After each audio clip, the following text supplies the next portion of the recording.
Esta é a Jovem Pan News. A rede da informação. Olá, muito bom dia. Começa agora o Jornal da Manhã, segunda edição. É sempre de segunda a sexta-feira, das 10 horas da manhã até o meio-dia. Nós estamos ao vivo pela rede Jovem Pan News e pelo canal do YouTube. Hoje é quarta-feira, dia 31 de julho de 2019. A Superintendência do Sistema Penitenciário do Pará informou que vai esvaziar 2 presídios da região metropolitana de Belém como uma ação preventiva ao massacre no Centro de Recuperação Regional de Altamira. O número de mortos subiu para 58 na noite de ontem, após peritos encontrarem um corpo carbonizado nos escombros. Segundo o órgão, 866 detentos, sendo 226 de uma unidade prisional e 540 de outra unidade, serão removidos para evitar que haja um revídeo da facção que foi atingida diretamente no episódio de Altamira. A Justiça do Pará informou que vai iniciar um mutirão para avaliar processos e para tentar acelerar a situação de presos custodiados. As primeiras ações ocorrerão em Redenção e Bragança. O Tribunal de Justiça do Estado também informou que vai evitar que 1.176 detentos saiam de uma vez na saída temporária do Dia dos Pais. E veja também: Jair Bolsonaro quer definições mais claras do que é trabalho escravo e critica a emenda constitucional que pune o empregador com a expropriação da propriedade. Declarações recentes de Jair Bolsonaro repercutem no Congresso e podem dificultar a tramitação de portarias sobre estrangeiros suspeitos. O presidente dos Estados Unidos, Donald Trump, elogia a indicação de Eduardo Bolsonaro e descarta nepotismo em escolha para a embaixada. Governo oficializa novo contingenciamento de R$1.442 bilhões no orçamento. Número de casos em sarampo cresce quase 30% em 11 dias no estado de São Paulo. Secretário da Casa Branca avalia que acordo entre Mercosul e União Europeia pode dificultar livre comércio entre Brasil e Estados Unidos. O Jornal da Manhã, segunda edição, começa agora.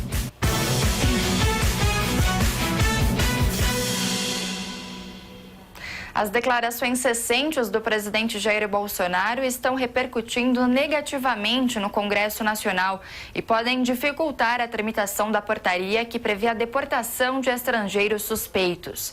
Vamos a Brasília para mais informações com o repórter Levi Guimarães. As recentes declarações do presidente Jair Bolsonaro, como a que ele se refere à morte do pai do presidente da OAB, Felipe Santa Cruz, têm causado reações adversas entre parlamentares. O Congresso ainda está de recesso e os trabalhos só devem ser de fato retomados na semana que vem, mas lideranças de diferentes partidos preparam reações às polêmicas do presidente. Um dos principais alvos pode ser a Portaria 666 do Ministério da Justiça, que permite deportação sumária de estrangeiros suspeitos de atividades tidas como perigosas, como terrorismo, tráfico de armas, drogas ou pessoas e exploração infantil. O deputado Orlando Silva, do PCdoB, já apresentou um projeto de decreto legislativo para suspender a medida do governo. A oposição deve trabalhar para conseguir apoio, como sinaliza o líder do PSB, deputado Tadeu Alencar. Na retomada agora dos trabalhos legislativos, é muito importante que as oposições, o Congresso Nacional, a sociedade brasileira, possa refletir sobre que providências adotar contra essa marcha da insensatez de um presidente que, ao invés de se concentrar para resolver e enfrentar os problemas para os quais foi eleito, ele procura dividir o Brasil. As críticas às falas de Bolsonaro ecoam também entre partidos de centro e as retaliações ainda podem atingir decretos e medidas provisórias. Deputados argumentam que, em alguns casos, o governo vem extrapolando a função dessas matérias. Para o deputado Marcelo Ramos, do PL, a portaria referente à imigração é um exemplo. Na minha opinião, é claramente ilegal porque cria um novo modelo de deportação, um novo tipo de deportação não previsto em lei. E, obviamente, que a portaria existe para regulamentar o que está previsto em lei e não para criar um novo tipo de deportação. Nesta terça-feira, o ministro da Justiça, Sérgio Moro, defendeu a portaria. Para ele, a mudança corrige falhas na legislação, afirmando que ela permitia uma eventual entrada de estrangeiros envolvidos nos crimes apontados pela medida. Sérgio Moro disse que o Brasil não pode correr o risco de deixar essas pessoas entrarem para ver o que vai acontecer. Nenhum país do mundo se exige que tenha, vamos dizer assim, uma condenação criminal para barrar a entrada de terroristas. Então nós estamos falando apenas de evitar que pessoas, em relação às quais nós temos conhecimento de suspeita de envolvimento em condutas criminais graves, adentrem o Brasil. Em solenidade de comemoração ao Dia Mundial do Enfrentamento ao Tráfico de Pessoas, Moro destacou que a legislação brasileira é extremamente generosa com a entrada de imigrantes e refugiados e que esta característica está mantida. Para o ministro da Justiça, o Brasil é um exemplo. Nós somos um país muito receptivo aos imigrantes. Inclusive, destacar que o Brasil tem se notabilizado pelo atendimento a refugiados. 60 entidades de defesa dos direitos humanos criticaram em nota a portaria do governo. Segundo as organizações, a medida contraria os princípios da lei de imigração, ignorando a presunção de inocência ao impedir o ingresso no país com base em informações ainda não comprovadas. O texto ainda alega que não existem normas jurídicas para definir o que é uma pessoa perigosa. De Brasília, Levi Guimarães. E uma informação que saiu há pouco, a Secretaria de Segurança Pública do Pará confirmou que 4 participantes da briga entre facções no presídio de Altamira foram mortos durante o transporte para Belém. As mortes ocorreram entre os municípios de Novo Repartimento e Marabá. Eles seriam de uma mesma facção e ocupavam uma mesma cela na Casa Penal. De acordo com o governo do estado, os detentos foram encontrados pela manhã com sinais de sufocamento. Os outros 26 presos que estavam no caminhão e que seriam levados para a capital estão em isolamento. A suspensão das investigações que utilizam dados do COAF pode dificultar a entrada do Brasil na OCDE. Vamos ao Rio de Janeiro para mais informações com Rodrigo Viga. A decisão do ministro Dias Toffoli, presidente do Supremo Tribunal Federal, de suspender investigações, processos em curso no Brasil que usem dados do COAF sem autorização judicial, poderia atrapalhar a candidatura, o ingresso do Brasil na OCDE, Organização de Cooperação para o Desenvolvimento Econômico. A declaração foi dada nesta terça-feira aqui no Rio de Janeiro pelo embaixador brasileiro Carlos Consendem, que é o homem responsável por negociações econômicas internacionais, inclusive essa tentativa do Brasil de ingressar no seleto grupo da OCDE. Esse mês, o ministro do Supremo Tribunal Federal, Dias Toffoli, concedeu uma liminar à defesa do senador Flávio Bolsonaro, filho do presidente Jair Bolsonaro, para suspender uma investigação contra ele que tramitava aqui no Ministério Público do Estado do Rio de Janeiro. Esta decisão acabou tendo um caráter abrangente nacional. Acabou paralisando, suspendendo qualquer investigação do Brasil que use os dados do COAF sem esta autorização. Para ingressar na OCDE, é preciso atender uma série de pré-requisitos. O Brasil, inclusive, recentemente evoluiu nessas questões envolvendo combate à corrupção e também a lavagem de dinheiro. Fez parcerias com o GAFI, que é um grupo internacional que trata justamente de atividades financeiras ilegais e ilícitas. Mas, a partir do momento em que a decisão do Supremo Tribunal Federal congela, suspende temporariamente, até que o mérito da matéria seja apreciado pela própria Corte Suprema, há receio, segundo Carlos Consendem, de que isso possa mudar o rito, o encaminhamento do Brasil no combate à corrupção e à lavagem de dinheiro. E isso, em tese, poderia prejudicar, atrapalhar a pré-candidatura do Brasil para membro da OCDE. Hoje a gente não tem um julgamento definitivo do Supremo, então eu não sei o que será o funcionamento do COAF pós-julgamento, né? Esse novo funcionamento será avaliado certamente pelo GAFI e que vai se manifestar e dizer se está de acordo com as regras que foram acordadas ou não. O embaixador Carlos Konzendey esteve nesta terça-feira aqui no SEBRE, o Centro Brasileiro de Relações Internacionais. O Brasil apresentou sua pré-candidatura ao OCDE em 2017. Mais recentemente, obteve o apoio importante do presidente dos Estados Unidos, Donald Trump, numa visita oficial do presidente Jair Bolsonaro ao território norte-americano. Do Rio, Rodrigo Viega. Reunião cancelada entre Jair Bolsonaro e chanceler da França pode afetar acordo comercial entre Mercosul e União Europeia. Segundo reportagem do jornal Folha de São Paulo, o francês se irritou com o bolo que levou do presidente na segunda-feira. O Planalto alegou problemas de agenda para desmarcar a reunião, mas Bolsonaro fez uma transmissão ao vivo nas redes sociais cortando o cabelo. O chanceler pretendia conversar sobre a criação de um grupo de monitoramento do Acordo de Paris, além de debater o Tratado de Livre Comércio entre os blocos. Presidente do COAF, o Conselho de Controle de Atividades Financeiras, afirma que decisão liminar do STF pode comprometer o combate à lavagem de dinheiro no país.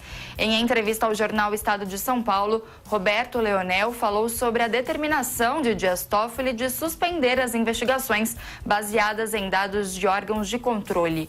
O dirigente disse não ser possível mensurar a quantidade de casos que podem ser impactados, mas lembrou que em 2018 mais de 7 mil relatórios foram enviados à Justiça. Por fim, Leonel disse que o julgamento do mérito no Supremo, marcado para novembro, deveria ser antecipado para manter a segurança jurídica e o andamento dos trabalhos. Desastres naturais causaram prejuízos de 42 bilhões de dólares no mundo no primeiro semestre deste ano. A informação faz parte de um relatório divulgado por uma seguradora alemã. Segundo a companhia, essas catástrofes estão parcialmente vinculadas ao aquecimento global. A seguradora disse ainda que as perdas em igual período de 2018 tinham sido menores, ficando em 33 bilhões de dólares. O diretor do site The Intercept Brasil, Glenn Greenwald, disse não temer ameaças e prometeu ficar no país. Quem tem mais informações é Afonso Marangoni. O diretor do site The Intercept Brasil, Glenn Greenwald, disse que não vai fugir do país. A declaração foi dada nesta terça-feira durante um ato em apoio a ele, realizado na Associação Brasileira de Imprensa no Rio de Janeiro. Glenn, que é cidadão norte-americano, mostrou o passaporte para os apoiadores, dizendo que tem a prerrogativa de sair do país a qualquer minuto, mas que não vai fazer isso. O diretor do The Intercept também afirmou que sabe a importância do que está fazendo. Fazer isso. Eu não me importo qual ameaças a família Bolsonaro fez contra mim. Eu não me importo se eles mandam uma polícia federal para minha casa. Eu não me importo que Sérgio Moro disse sobre nós como sobre nós não somos jornalistas. Eu não vou. Desde o dia 9 de junho, o site The Intercept Brasil tem publicado supostos diálogos vazados dos celulares de autoridades, como os procuradores da Força Tarefa da Lava Jato no Paraná. O hacker Walter Delgatti Neto, que foi preso e assumiu os ataques aos telefones, afirmou ter repassado as mensagens a Glenn, mas que não foi pago por isso. No fim de semana, o presidente Jair Bolsonaro classificou Glenn como malandro e disse que talvez pegue uma cana no Brasil. O presidente da Câmara dos Deputados, Rodrigo Maia, do Democratas, gravou um vídeo que foi exibido durante o evento, defendendo o sigilo da fonte e a liberdade de expressão. O sigilo da fonte é um direito democrático, não é a favor do Glenn, mas é a favor da nossa liberdade de expressão. O ato em solidariedade a Glenn Greenwald teve a participação de artistas como Chico Buarque, Wagner Moura, Marcelo D2 e Camila Pitanga. Os deputados Marcelo Freixo, do PSOL, e Jandira Fegali, do PCdoB, também estiveram presentes. A Justiça decidiu manter a prisão dos 4 hackers envolvidos na invasão de celulares de autoridades. Vamos a Brasília com Antônio Maldonado. O juiz Valisney de Oliveira, titular da 10ª Vara da Justiça Federal em Brasília, negou os pedidos de liberdade dos 4 hackers presos na Operação Spoofing. Eles permanecerão encarcerados pelo menos até o término do prazo da prisão temporária na quinta-feira. A pedido dos advogados, o magistrado autorizou os suspeitos a terem pelo menos um banho de sol por dia. Além disso, concordou com a transferência de Suelen Priscila de Oliveira para a Superintendência da Polícia Federal. Ela está em um presídio feminino conhecido como Colmeia, que fica aos arredores do Distrito Federal, onde relata estar sofrendo agressões físicas e psicológicas das demais detentas. Os 4 suspeitos estiveram frente a frente com o juiz responsável pelo caso nesta terça-feira para a chamada audiência de custódia. O procedimento está previsto na Constituição e nele trata-se apenas das condições de encarceramento, como se os presos tiveram os direitos respeitados ou se não estão sofrendo abusos. Gustavo Henrique Elias Santos e a namorada Suelen alegaram que só souberam do motivo da prisão e foram autorizados a contactar o advogado às 10 horas da noite, já em Brasília, sendo que o casal foi preso às 8 horas da manhã em Araraquara. Eles disseram que desde o momento em que os policiais entraram na residência onde dormiam, passaram a sofrer agressões psicológicas, sendo chamados de criminosos pelos agentes. Gustavo, inclusive, afirmou que estava nu no momento da abordagem e que só foi autorizado a colocar uma roupa após 10 minutos quando uma agente mulher entrou no recinto. O advogado do casal, Ariovaldo Moreira, acredita que assim que ficar comprovado que Walter agiu sozinho, os clientes dele poderão ser colocados em liberdade. O próprio magistrado, nos meus requerimentos, ele dá conta da possibilidade, inclusive, dele deferir hoje, caso ele tenha material suficiente para dar essa determinação. Ele nega os nossos requerimentos, né? Nega os nossos requerimentos referente à revogação da temporária, justamente porque ele não tem material para dar uma decisão.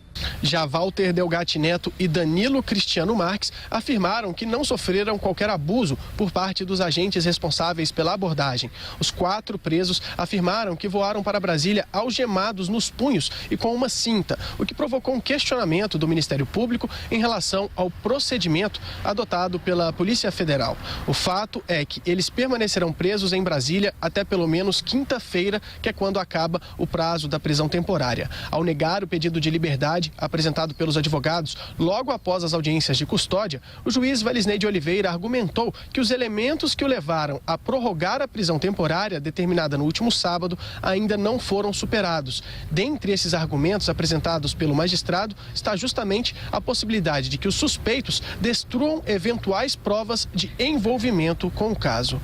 De Brasília, Antônio Maldonado.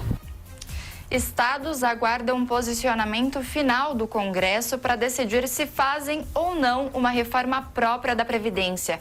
A proposta, já aprovada em primeiro turno na Câmara dos Deputados, manteve as unidades da federação de fora das novas regras. No Senado, os parlamentares discutem a criação de uma PEC paralela, que pode reincluir os executivos nesse processo. O deputado Marcelo Ramos, do PL do Amazonas, que presidiu a Comissão Especial da Reforma, defende a inclusão de estados e municípios, mas pondera. Eu lutarei, tenho certeza de que outros deputados também lutarão para que efetivamente a gente consiga resolver a questão do déficit previdenciário nas 3 esferas federativas. Mas hoje é uma luta muito difícil de se conquistar a maioria na Câmara dos Deputados.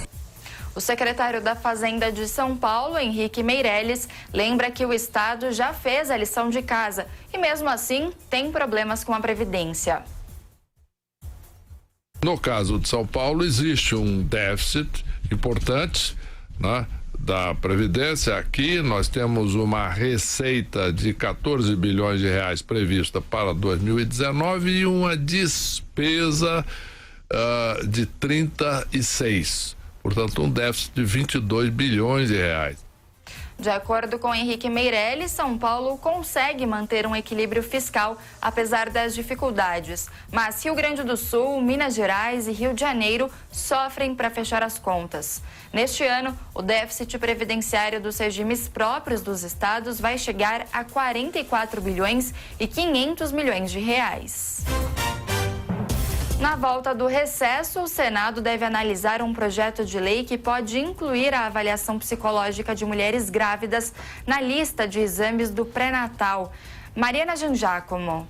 Um projeto de lei quer incluir avaliações psicológicas de mulheres durante a gravidez, nos exames de pré-natal e durante o puerpério, período logo depois do parto.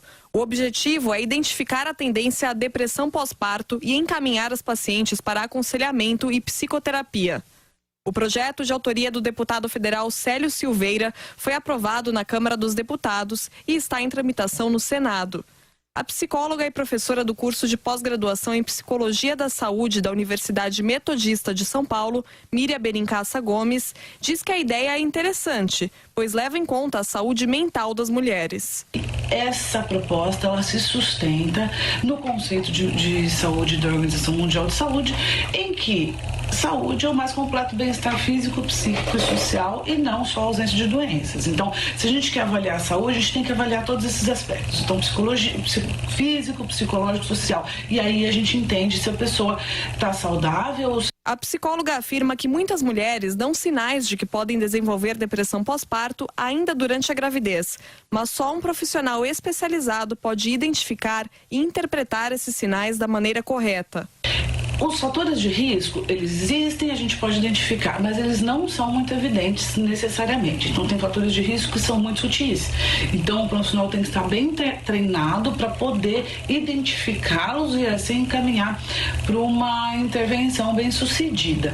E o profissional que intervém também tem que ter competência nessa área específica, né? A socióloga e assessora técnica do Cefem, a Jolúzia Batista, também acha que o projeto de lei chama a atenção para um assunto importante, mas se preocupa com a forma como os atendimentos vão ser feitos.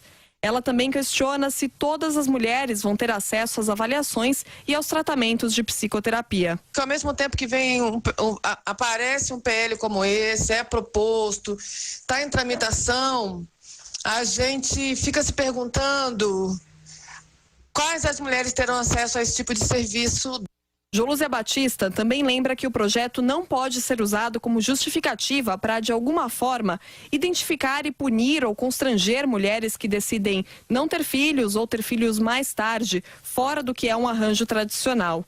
O Ministério da Saúde define a depressão pós-parto como uma condição de profunda tristeza, desespero e falta de esperança que acontece logo depois do parto. O Ministério aponta que a principal causa do transtorno é o enorme desequilíbrio de hormônios depois do término da gravidez. Mas fatores como a falta de apoio da família e do parceiro, privação de sono e isolamento também podem fazer com que a mulher desenvolva depressão pós-parto. O Ministério da Saúde lança agora em coletiva a nova campanha de amamentação e ampliação à rede de assistência. A pauta visa incentivar a amamentação materna exclusiva até os 6 meses de vida do bebê, contribuindo para o desenvolvimento e para a proteção da criança. Lembrando que a amamentação é extremamente importante para a criança. Segundo o Ministério da Saúde, ela é capaz de reduzir em 13% a mortalidade por causas evitáveis em crianças menores de 5 anos. A amamentação materna também reduz casos de diarreia, infecções respiratórias, hipertensão, colesterol alto, diabetes e obesidade. Essa, então, é a campanha de amamentação lançada pelo Ministério da Saúde na manhã desta quarta-feira, 31 de julho. Agora são 10h27 e a gente vai para um rápido intervalo. Jovem Pan News. Jovem Pan. Rede Jovem Pan News. Saúde. Minuto do Coração. Sim. Dr. Calil. A incidência de infarto em mulher é maior após a menopausa, pois no período fértil ou pré-menopausa, os hormônios, o estrógeno protege. O que causa o estrógeno? Uma proteção natural, vasodilata as artérias, elas ficam mais largas e reduz o risco de ter obstrução, placa de gordura nas artérias. Perdendo essa proteção na menopausa, a incidência de infarto na mulher aumenta. E o que fazer? Adianta repor hormônio? Se os níveis de hormônio na circulação forem baixos, baixos, há um benefício sim, principalmente no período pré-menopausa, se os hormônios fossem baixos. Então a mulher pode repor hormônio? Pode sim. Aumenta o risco de doença cardiovascular, que é o mito que se tinha? Não, quando os níveis estão baixos. E até um benefício, a mulher que tem níveis de hormônio baixos na pré-menopausa se beneficiam muito com a reposição hormonal, reduzindo o risco de doenças cardiovasculares. Durante a menopausa, pode-se repor hormônio? Sim, quando os níveis estão baixos. Não adianta ter a ideia de que, como você tinha uma proteção hormonal antes da menopausa, ficar tomando hormônio sem precisar no período pós-menopausa, que inclusive aumenta o risco de doença. Minuto do Coração. Dr. Calil. O melhor conteúdo esportivo da internet você encontra aqui, no canal Jovem Pan Esportes.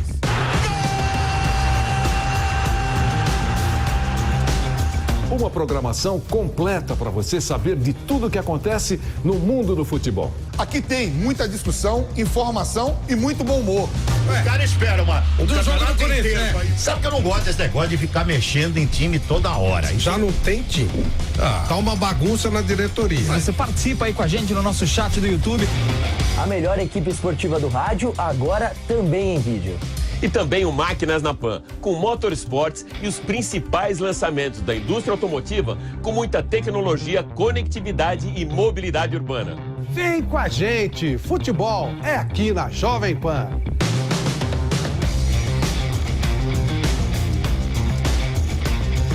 E claro, não esqueça de se inscrever.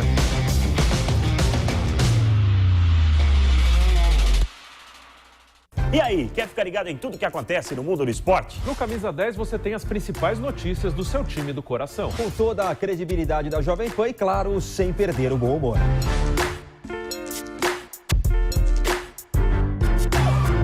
Se liga no Camisa 10, de segunda a sexta, do meio-dia ao meio-dia e meia. E acompanha a gente na nossa página do Facebook, o AM620, e também no canal do YouTube, o Jovem Pan Esportes. E claro, não esqueça de se inscrever. Pan News, a rede da informação. Estamos de volta com o Jornal da Manhã, segunda edição, e o presidente Jair Bolsonaro quer definições mais claras do que é trabalho escravo e também criticou a emenda constitucional que pune o empregador com a expropriação da propriedade. De Brasília, Luciana Verdolim. Durante anúncio do processo de atualização das normas de segurança e também de saúde no trabalho, o presidente Jair Bolsonaro, ele defendeu a necessidade de se definir claramente o que é trabalho escravo e o que é trabalho análogo à escravidão. Segundo o presidente, as regras hoje, elas não são claras, por isso é preciso que elas sejam adaptadas à evolução do mercado de trabalho. O trabalhador, o empregador tem que ter essa garantia, não quer maldade com o teu funcionário, nem quer escravizar. Não existe, né? Pode ser que exista na cabeça de uma minoria insignificante aí, você tem que ser combatido, mas deixar com essa dúvida quem está empregando, se é análogo ou não é, você leva o terror para o produtor. Ainda segundo o presidente, alguns juristas avaliam que o trabalho escravo e o trabalho análogo à escravidão são a mesma coisa. O análogo à escravidão é aquele que submete funcionários a trabalhos forçados ou jornada exaustiva. Isso em condições degradantes, restringindo a livre circulação por conta principalmente de dívidas contraídas. Por isso, é preciso, segundo o presidente, esclarecer os pontos para facilitar essa relação de trabalho. Ontem o governo reviu 2 normas de segurança e saúde no ambiente de trabalho. Segundo o secretário especial de Previdência, Rogério Marinho, é preciso investir na simplificação. Hoje existem, segundo ele, 36 normas que precisam ser observadas. As alterações globais vão significar uma economia de 70 bilhões de reais em 10 anos. Segundo o secretário, um único banheiro numa empresa abre a possibilidade hoje, por exemplo, de 42 multas para o empregador. São 36 normas regulamentadoras, presidente. Elas representam quase 6.900 multas diferentes passíveis de serem alocadas para quem empreende nesse país. Isso por si só já justifica a necessidade de que nós enfrentemos esse monstrengo. O presidente Jair Bolsonaro, ele avalia que o excesso de regulamentação engessa e paralisa o setor produtivo brasileiro. Por isso, ele ressalta a importância de regras mais claras e mais simples.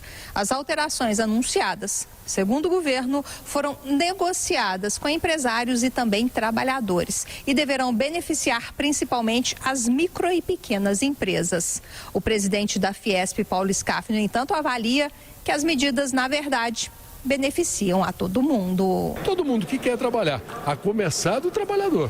Porque se você sufoca a economia, você não tem geração de emprego. Então o que nós precisamos agora é voltar a crescer. E para isso precisa tirar as pedras do caminho. E algumas das pedras hoje foram resolvidas. O presidente Jair Bolsonaro, ele explica também que o objetivo agora, com a reforma da Previdência bem encaminhada no Congresso Nacional, é trabalhar para garantir a aprovação também da reforma tributária. Ele reafirmou a intenção do governo de encaminhar uma proposta apenas com mudanças em impostos federais. Bolsonaro explica que toda vez que se discute mudanças em impostos estaduais e municipais, a discussão não avança. Ainda de acordo com ele, a ideia de um imposto único pode ser boa, mas é de difícil aprovação. De Brasília, Luciana Verdolim. E a gente segue em Brasília agora para conversar com José Maria Trindade, que já está a postos. Oi, Zé, bom dia para você. Como é que essa fala do presidente Jair Bolsonaro a respeito do trabalho análogo à escravidão repercutiu por aí? A Resistências, viu? Muito bom dia, Nicole, bom dia a todos. Olha, Nicole, parte importante do Congresso Nacional, e os deputados estão agora voltando do recesso parlamentar com o desafio, né, de definir a pauta de votação.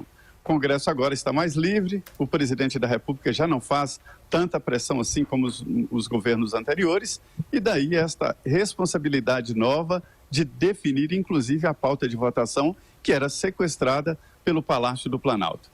Esta emenda à Constituição, que regulamenta o trabalho análogo ao trabalho escravo, ela foi votada no Congresso Nacional.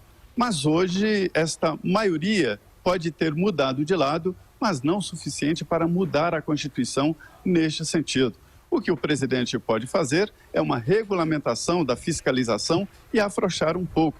Realmente, muitos produtores rurais, muitos trabalhadores e empresários, inclusive na área urbana, na área de produção intensiva, né, de mão de obra intensiva, ficam muito cismados com a possibilidade de perder o patrimônio, né?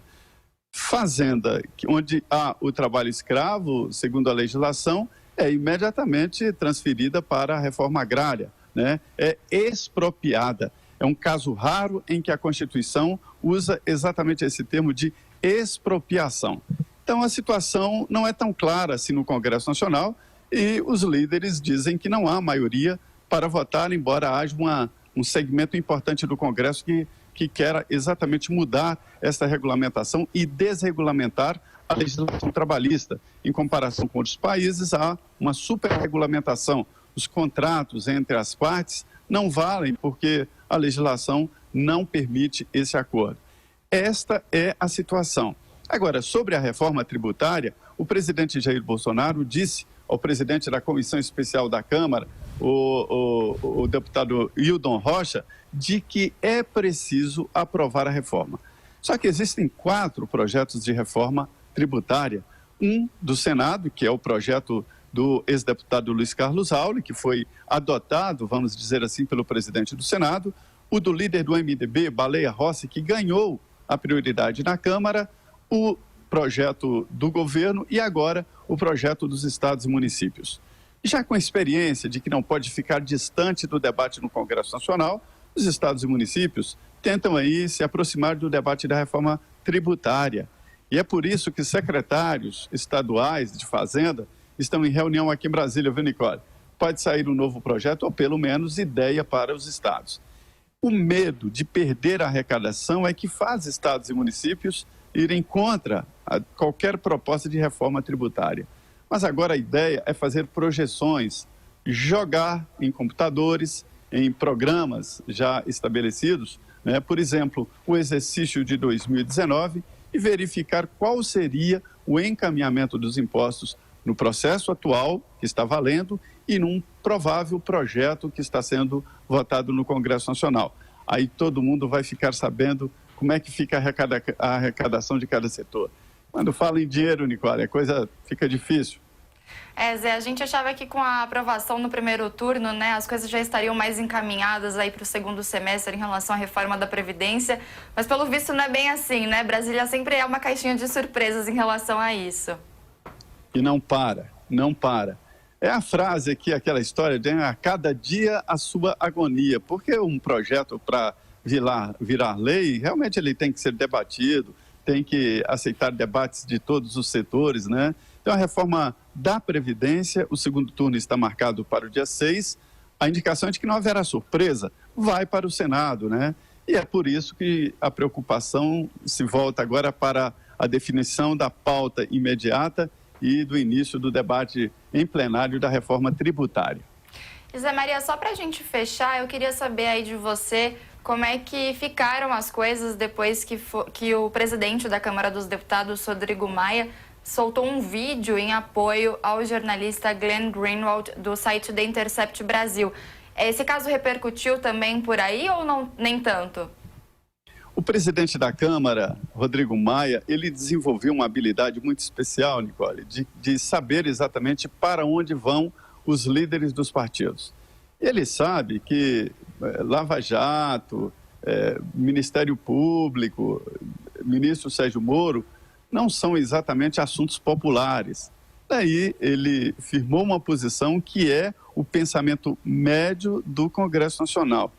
Isso significa que para deputados e senadores, estamos falando ali de uma massa muito grande, a maioria, né, não uma maioria absoluta, mas uma maioria forte no Congresso Nacional, é de que o conteúdo destas invasões, o conteúdo do roubo desse conteúdo do celular, né? Ou seja, os diálogos devem ser levados a sério.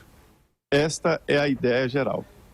Tá certo, Zé. Obrigada pelas informações. Ótimo dia e ótimo trabalho para você aí. Muito bem, muito obrigado. Bom dia. A estatal Furnas Centrais Elétricas deve ter um novo programa de demissão voluntário ainda neste ano. A informação é do Rio de Janeiro com o repórter Rodrigo Viga. Em linha com outras estatais, Furnas Centrais Elétricas do ramo de geração subsidiária da Eletrobras pretende fazer ainda esse ano um novo PDV, um programa de demissão voluntária.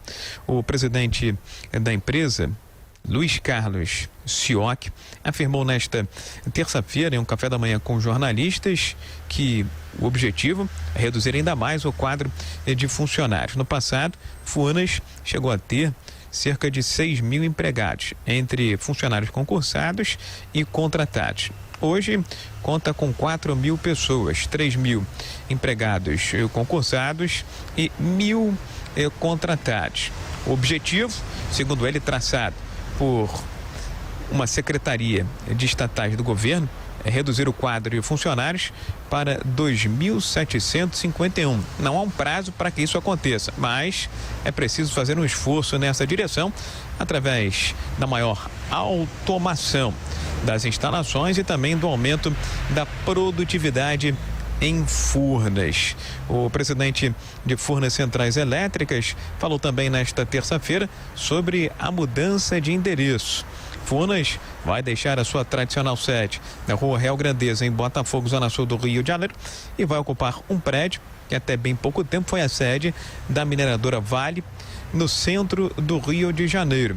Segundo Luiz Carlos Sioc, com essa mudança de endereço, a economia anual de Furnas Centrais Elétricas chegará à casa de 30 milhões de reais. Inicialmente, ele admitiu, houve resistência do corpo de funcionários, mas aos poucos os empregados estão compreendendo que a mudança da sede em Botafogo para o centro do Rio de Janeiro vai ser vantajosa para todos.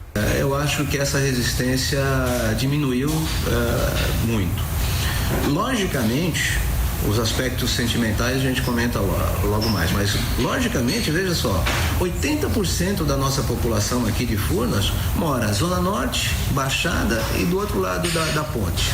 Essas pessoas vão economizar de 30 a 40 minutos por dia em cada trecho. O presidente de Furnas afirmou ainda que alguns desinvestimentos devem acontecer na sua gestão, está à frente do cargo há cerca de 3 meses, principalmente em SPE e sociedade de propósito específico, onde o retorno é considerado baixo e há pouca integração com os demais ativos da companhia. Do Rio, Rodrigo Viega. Senador quer que Jair Bolsonaro pague pelo uso de helicóptero da FAB para transporte de familiares no casamento do filho Eduardo. Randolfo Rodrigues, da Rede do Amapá, recorreu à Justiça e à PGR para que sejam tomadas providências sobre o caso. No dia 25 de maio, parentes do presidente foram levados do aeroporto de Jacarepaguá, na zona oeste do Rio de Janeiro, ao aeroporto Santos Dumont, na zona sul. O líder da oposição no Senado entende que o ato desrespeita os decretos que tratam do uso de aeronaves oficiais por familiares do presidente. Sérgio Cabral é condenado pela 10ª vez e penas somam quase 216 anos de prisão. Desta vez, o ex-governador do Rio de Janeiro foi julgado culpado nesta terça-feira pelo juiz Marcelo Bretas na Operação Ratatouille, um desdobramento da Lava Jato Fluminense. A ação denunciou o pagamento de propina no fornecimento de merenda escolar e prisional.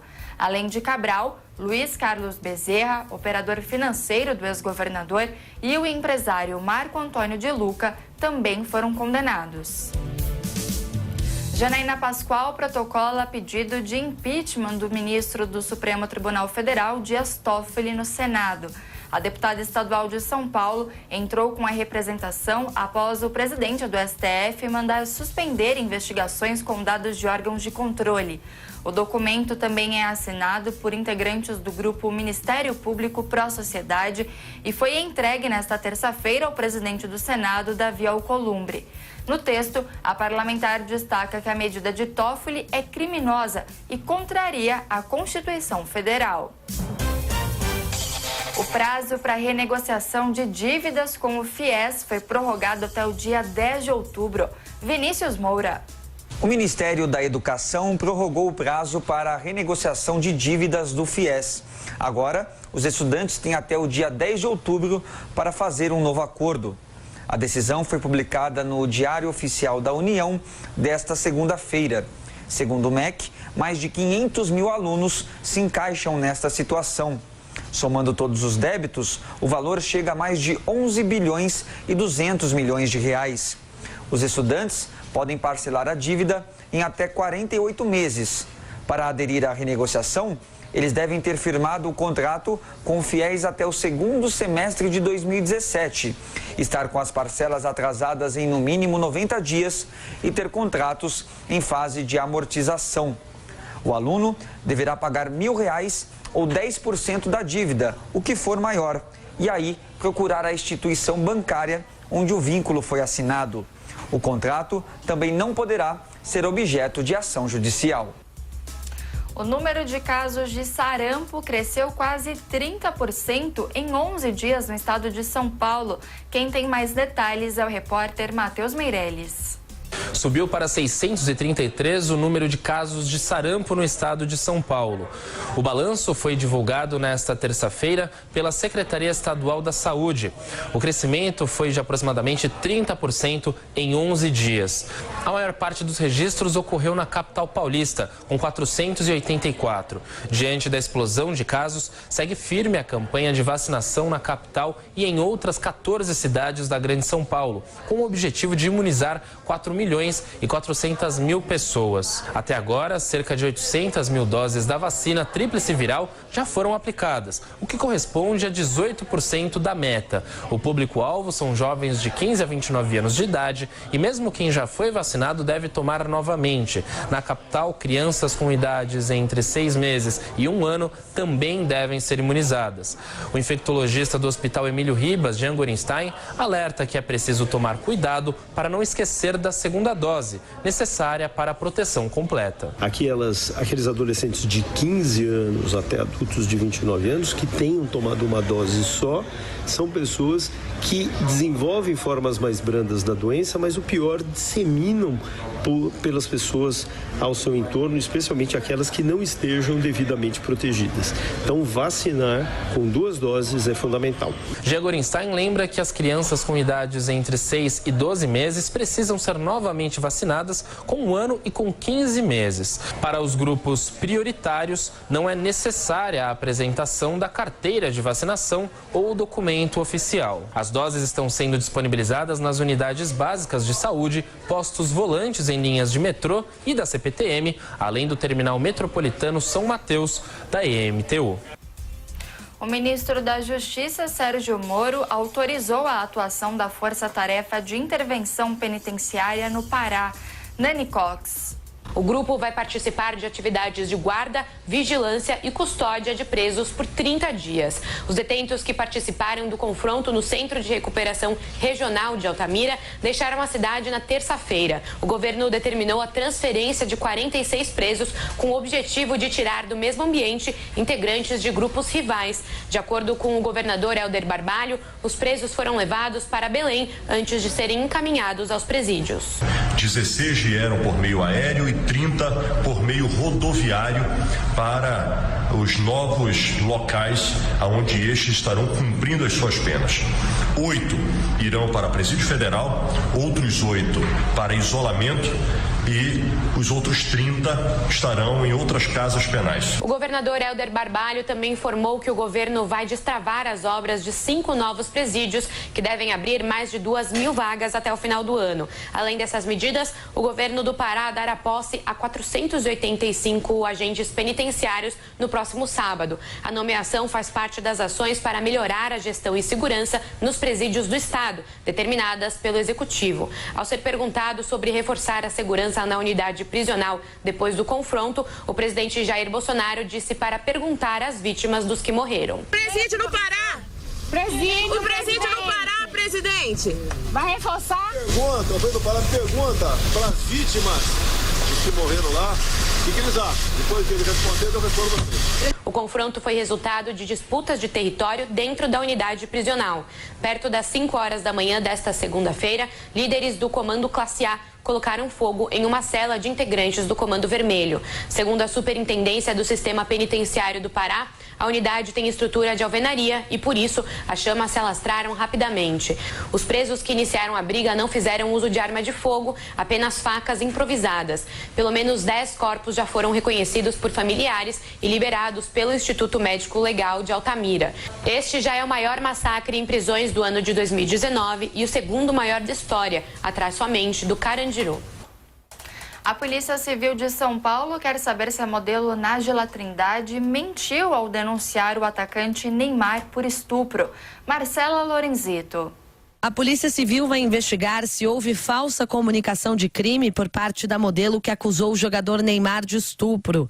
Os delegados responsáveis pelo caso concederam entrevista nesta terça-feira e falaram sobre a conclusão do inquérito que apura a acusação da modelo Nájila Trindade contra o atleta. A coletiva, no entanto, foi pouco esclarecedora porque as autoridades se apegaram ao sigilo das investigações.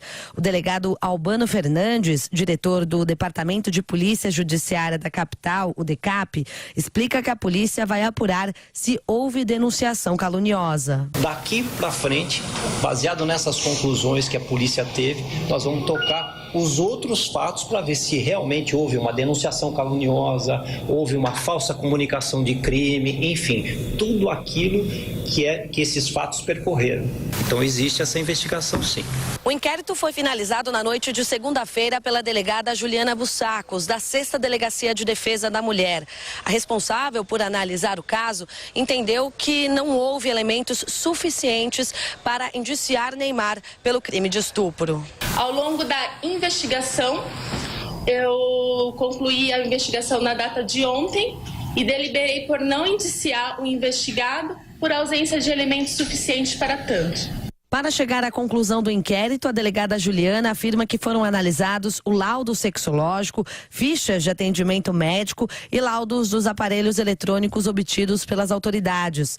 Além de verificar se houve falsa comunicação de crime, a polícia continua a averiguação de outros inquéritos decorrentes do caso. São investigações sobre equipamentos que foram subtraídos, como, por exemplo, um tablet, que, de acordo com Nájila, teria o vídeo completo mostrando agressões de Neymar contra ela. Também há um inquérito aberto por iniciativa do pai do jogador e do próprio Neymar contra a modelo por denunciação caluniosa e extorsão. A delegada responsável por essas investigações, Monique Ferreira Lima, do 11º Distrito Policial, afirmou que as análises continuam em sigilo. A investigação também corre sob segredo de justiça porque os fatos são conexos com o de estupro. Então seria prematuro, por hora, mencionar qualquer detalhe da investigação, estabelecer qualquer parâmetro ou já, por hora, já mencionar qual seria a responsabilização das partes envolvidas. Mas a polícia está imbuída da intenção de responsabilizar todos os envolvidos que tenham agido de má fé, movido a máquina estatal de maneira indevida. O Ministério Público titular da ação penal tem 15 dias para definir se permanece com a acusação ou se pede o arquivamento do caso.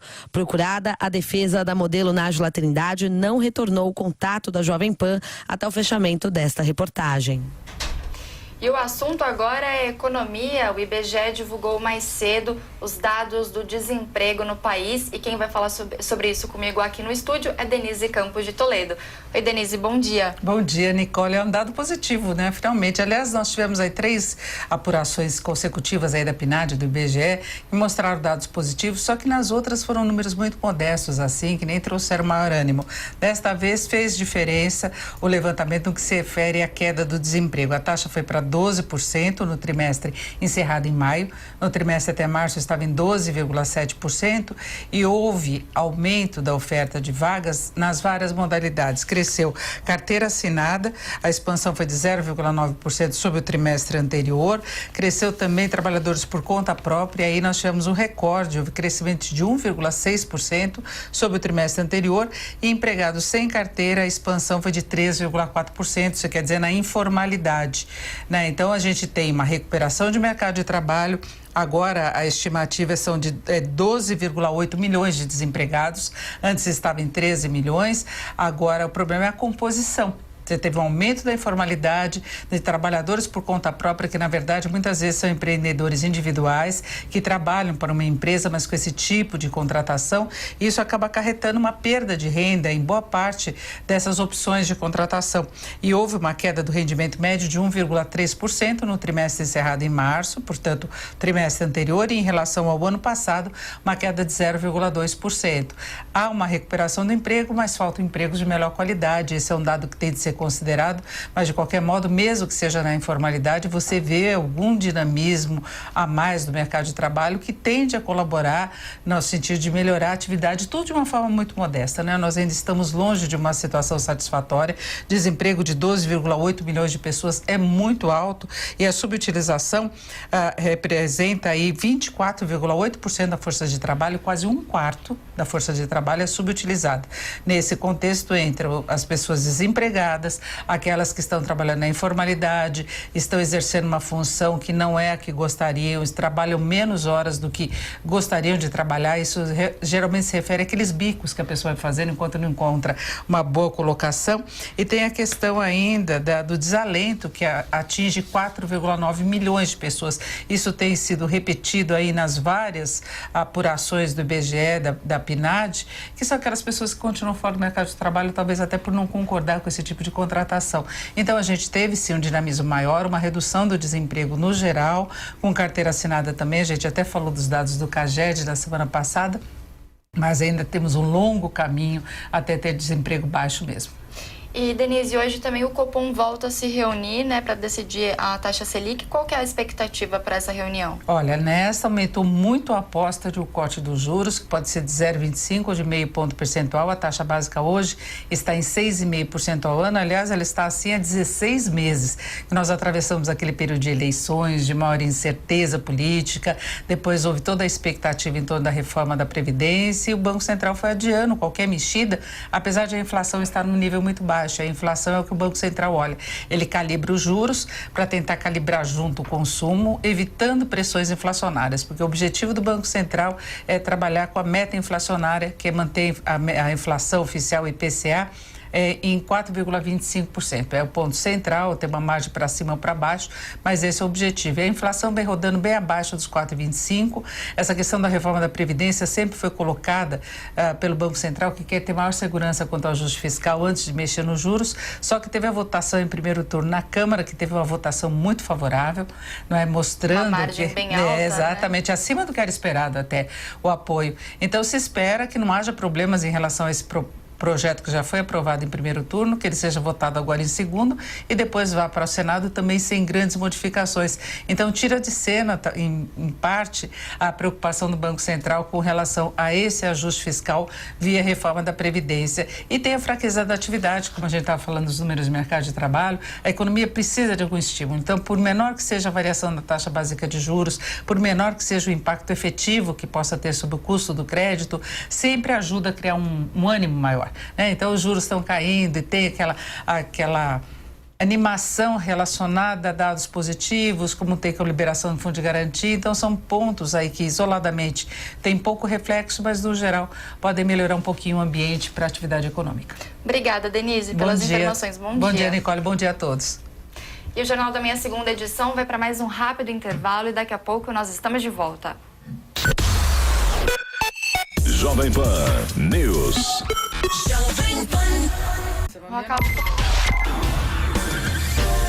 Saúde. Vencendo o câncer. Dr. Maluf. Nós vamos falar hoje sobre influência do ácido úrico nos pacientes com câncer renal. A elevação do ácido úrico é associada a piores resultados nos pacientes com câncer de rim, em recente estudo publicado no Congresso Americano de Oncologia. O ácido úrico é um produto do metabolismo de proteínas do nosso próprio organismo e vem principalmente da ingesta de carne.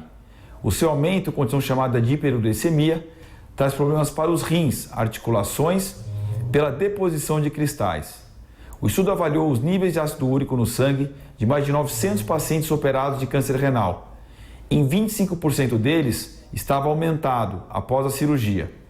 Nesse grupo de pacientes, o que houve foi uma maior chance de doença renal e uma menor sobrevida em comparação com pacientes com ácido úrico normal ou diminuído.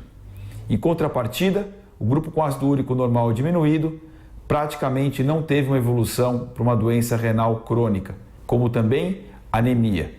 Esse é o Instituto Vencer o Câncer. Estamos juntos com você nessa luta. Acesse o nosso site vencerocâncer.org.br. Vencendo o câncer. Dr. Maluf. Virou moda, infelizmente, o famoso golpe do boleto. Em que consiste esse golpe? O consumidor ele recebe um boleto com o timbre do banco, com todas as características do seu débito, por exemplo, se é condomínio com o nome do edifício, se é faculdade com o nome da faculdade, mas na verdade este boleto é um boleto falso, que engana o consumidor e pega o dinheiro que ia para a faculdade, que ia para pagar o condomínio e vai para a conta de um falsário, normalmente aberta com documentos falsos. Nesse tipo de caso, como é que você faz para descobrir se você está sendo vítima desse golpe? Fica atento sempre ao remetente do boleto. Você normalmente recebe sempre o boleto de uma determinada caixa de correio. Não saia por aí abrindo boletos de caixa de correio que você não conhece. Normalmente, esse golpe do boleto, ele acaba decorrendo de um vazamento de dados que normalmente acontece ou no banco ou na empresa que emitiu o boleto. Se você olhar os dados, às vezes os dados são idênticos, o que muda é o código de barra. Na dúvida, sempre que você desconfiar, entre em contato com a empresa para saber se aquele boleto que você está pagando é verdadeiro ou não, e na dúvida, peça uma segunda via diretamente para o estabelecimento que emitiu. Esta é a Jovem Pan News. A rede da informação. 11h03, estamos de volta com o Jornal da Manhã, segunda edição. O presidente Jair Bolsonaro e alguns ministros participam da cerimônia de assinatura do contrato de concessão da Ferrovia Norte-Sul. Vamos acompanhar agora o evento que ocorre ao vivo. Comercialização dos nossos Quem produtos. fala neste momento é o governador de Goiás, Ronaldo Caiado. Daqui 1 ano e meio, dentro dessa nova logística, são 2 containers, um sobre o outro, quer dizer, a capacidade duplicou, a tecnologia avançou cada vez mais e nós com isso estamos avançando e chegando na condição que Goiás precisa e o Centro-Oeste precisa. Aqui agora, eu quero reforçar aquilo que o ministro Tarcísio colocou. Ele podia muito bem ter cobrado a outorga, a concessão de mais 30 anos de Carajás e ter depositado no Tesouro Nacional. Ele enfrentou lutas homéricas, porque teve a determinação e o aval do presidente da República para dizer não. Eles terão que pagar construindo ferrovias no Brasil. E deu a nós de presente algo que muitos goianos ainda não se atentaram para essa realidade, que será assinada até o final desse ano, e ele quer concluir até o final do mandato do presidente Jair Bolsonaro. Ou seja, é uma ferrovia que liga a cidade de Mara Rosa, entre Mara Rosa e Campo Norte, até Água Boa, atravessando o norte goiano, o Vale do Araguaia e chegando no Mato Grosso. Gente, isso aí vai ser uma ferrovia que vai alavancar ainda mais a Ferrovia Norte-Sul e que vai levar cada vez mais a facilidade do transporte para todos nós que somos produtores rurais e sabemos o quanto nós somos isolados naquela região. Ele não parou por aí, já mandou publicar o edital hoje, vai duplicar também a rodovia, a BR Belém-Brasília, como é conhecida por nós, 153, no final do ano agora, ele já está colocando as máquinas para duplicar essa rodovia, que hoje para nós é uma rodovia que nos inquieta a todo momento, pelo fluxo de caminhões, e nós teremos uma rodovia daqui de Anápolis, mais 850 quilômetros, também atravessando nosso Tocantins, totalmente duplicada. É isso que nós estamos vendo nesse momento, é a capacidade de produzir. As dificuldades, presidente, eu sei que o senhor as pegou com muita determinação. É lógico que expoliar um BNDES nosso, expoliar nossa Petrobras, Eletrobras, nossos fundos de pensão, mas Vossa Excelência montou uma equipe, como dizia meu velho professor, ele nos ensinava sempre, um homem não pode querer ser apenas uma estrela no firmamento. Ele, para crescer e ter uma boa equipe, ele precisa ter uma constelação. E Vossa Excelência, presidente, é rodeado exatamente de estrelas capazes de levar cada uma das áreas do seu governo com a maior competência no cenário nacional. É isso aí. O presidente da República, ele sabe delegar. Ele exige, ele cobre reuniões de 15 em 15 dias, exigindo a tarefa de cada um, sabendo o que está sendo feito e cada vez mais abraçando aqueles que têm essa mesma determinação em poder alavancar rapidamente, dar mais oportunidade de emprego. É o desafio nosso nesse momento, presidente. Nós vamos trabalhar firme, vamos buscar cada vez mais a Rumo, a Cosan. A Cosan também tem várias usinas de álcool no nosso estado de Goiás. É um setor que também distribuição de combustíveis. Vamos buscar aliados em todos esses empresários aqui de Anápolis, que cada vez mais contribuem, abrindo oportunidade de emprego para a nossa população. Goiás hoje, dentro do CAGED, é o único estado que é o primeiro lugar ainda na abertura de empregos com carteira assinada nesses últimos 7 meses. Então, presidente, eu quero dizer a Vossa Excelência muito obrigado.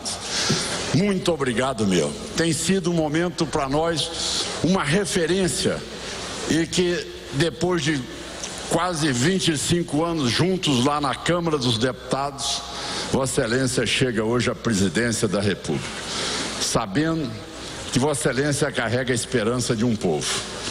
Eu, em Goiás, com as dificuldades todas, também, como Vossa Excelência, tenho que enfrentar as dificuldades, superá-las e dar qualidade de educação a um povo, qualidade de saúde a um povo. Presidente, Vossa Excelência me deu oportunidade para que em 90 dias de governo eu tinha apenas um hospital como referência em casos graves de crianças recém-natas. Eu consegui, por obra e determinação de Vossa Excelência, com a bancada de deputados e senadores, duplicar a oferta, mais do que duplicar, abrir 55 leitos. E hoje nós temos um tratamento do materno infantil que é digno que Vossa Excelência visite pelo padrão que é feito o atendimento médico. Vamos instalar uma policlínica na cidade de Poços, na região mais pobre do estado de Goiás, presidente. Eu fiz questão de instalar lá o que tem de mais sofisticado, para dar ao cidadão um tratamento mais humanitário possível, para dizer que ele vai ser recebido na policlínica, sendo buscado na sua casa por uma minivan, com hora marcada e tendo de ressonância magnética o mais simples exame, todos instalados com 12 especialistas, para mostrar que este é o governo de Vossa Excelência em parceria com o médico que sabe a responsabilidade que nós temos na área da saúde. Presidente, com toda a dificuldade, presidente, o senhor pode se orgulhar também da nossa polícia militar. Em 7 meses o senhor tem a melhor polícia militar do país no nosso estado de Goiás, a melhor polícia civil, o melhor corpo de bombeiros e agentes comunitários, que hoje nós derrubamos o índice da criminalidade em Goiás. Goiás hoje é uma terra segura, as pessoas têm coragem de investir aqui, porque Goiás hoje sabe fazer segurança pública com transparência e honestidade. Presidente, os desafios são muitos. Vossa Excelência sabe do quanto eu, como governador, tenho passado, e disse o ministro da Economia, respirando pelo canudinho. Vossa Excelência me disse que era um junco. Então, presidente, eu quero que nesses próximos dias realmente o senhor deu uma sensibilizada maior no nosso ministro da Economia, porque eu estou precisando, pelo menos, presidente, fazer um empréstimo. Eu estou há 7 meses, presidente, sem ter direito a tirar R$1 emprestado. Eu estou aquele cidadão que está com o CPF caçado, que não tem direito a cartão de crédito nem a cheque. Assim nós estamos no Tesouro. Mas, presidente, o senhor pode ter certeza, o senhor vai ter muita alegria com o estado de Goiás, porque o carinho do senhor pelo estado de Goiás é muito grande, e as minhas palavras, como de todos os anapolinos e goianos que estão aqui, também empresários de vários lugares do Brasil, podem ter certeza, gente, venham investir em Goiás. Aqui vocês têm segurança, têm um governo respeitoso, e nós saberemos mais do que nunca dar oportunidade para todos que querem fazer aqui o crescimento do nosso estado. Olha, meu muito obrigado. Parabéns, Anápolis, 112 anos. Parabéns, Jair Bolsonaro, por Vossa Excelência entregar hoje aquilo que era para nós um sonho. Um sonho muitas vezes vitimado pelos escândalos que ocorriam no decorrer da construção de 32 anos de uma ferrovia norte-sul, que muitos dos goianos no norte do estado já não acreditavam mais nisso. E hoje, graças a Vossa Excelência, o ministro Tarcísio, nós estamos transformando esse sonho numa realidade.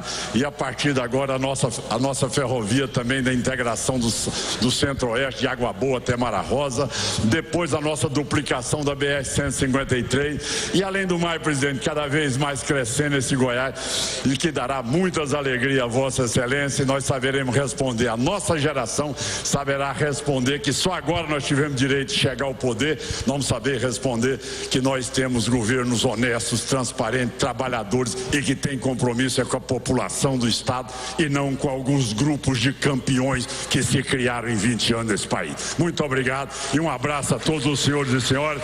Muito agradecido, presidente. A gente ouviu agora a fala do governador de Goiás, Ronaldo Caiado, ele que está no evento para o lançamento, para a cerimônia de assinatura da concessão de um trecho da ferrovia Norte-Sul.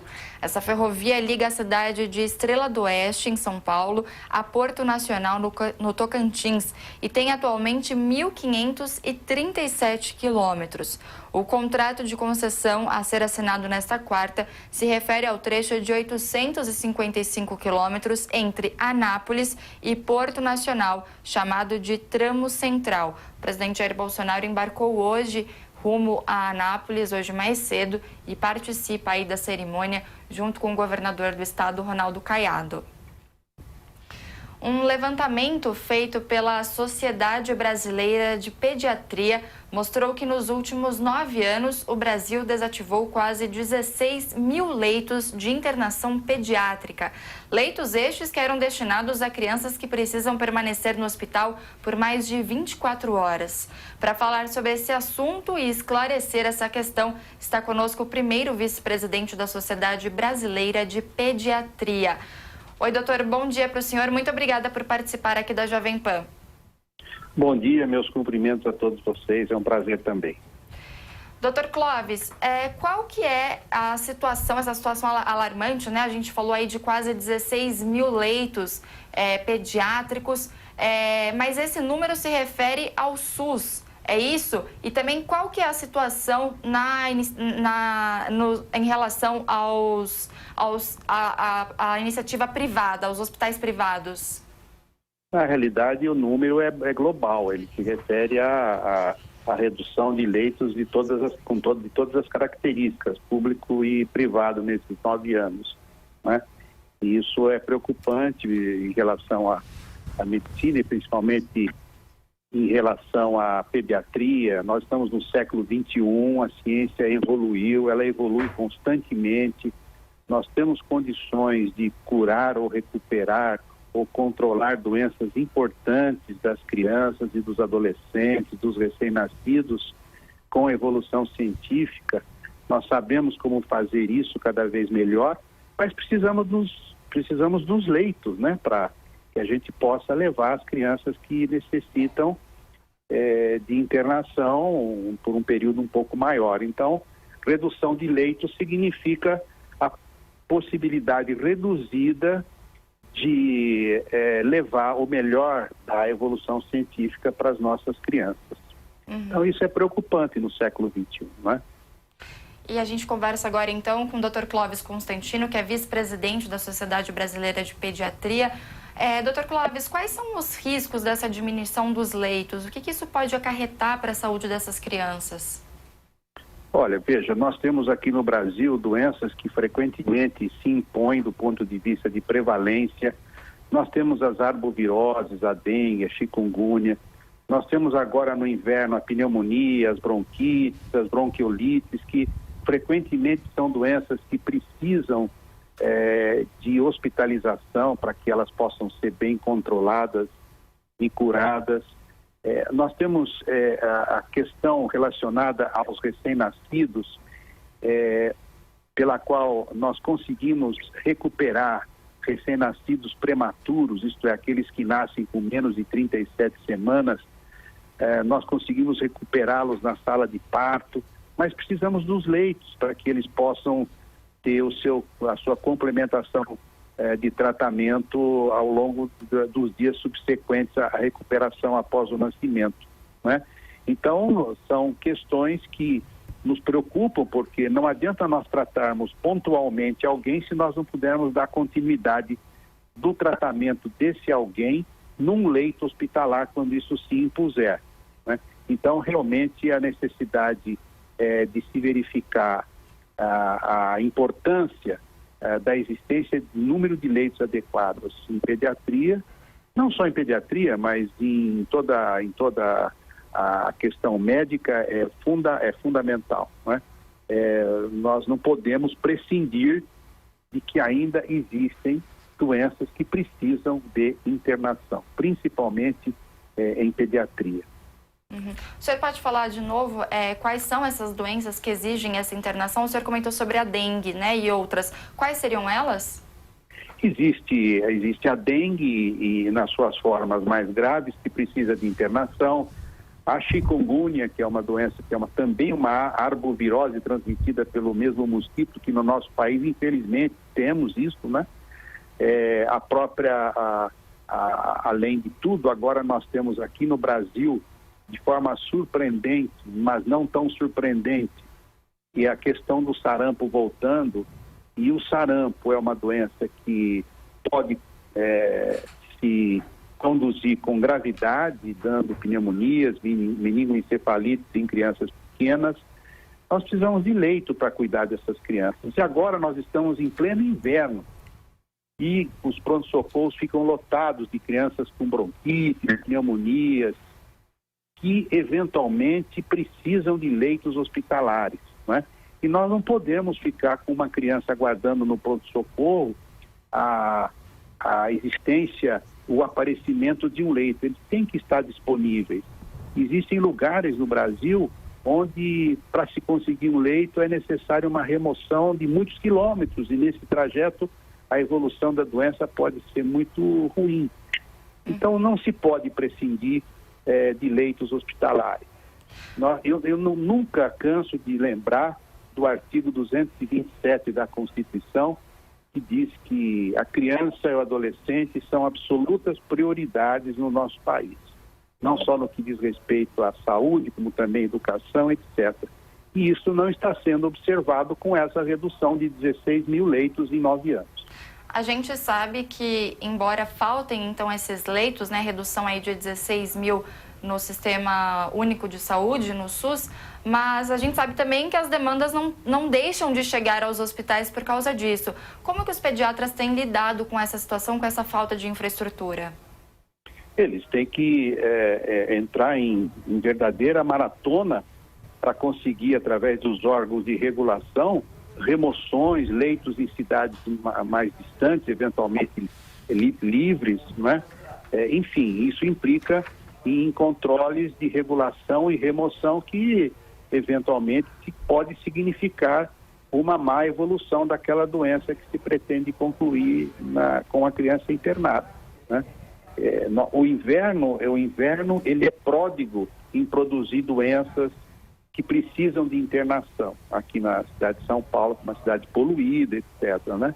Então, os pediatras realmente se veem às voltas com esses problemas que causam muita ansiedade, não só nas equipes de saúde, como também nas famílias, é óbvio, né?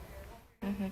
Qual que é a justificativa que o Ministério da Saúde dá, Dr. Clóvis, para essa inexistência de leitos para crianças e para adolescentes?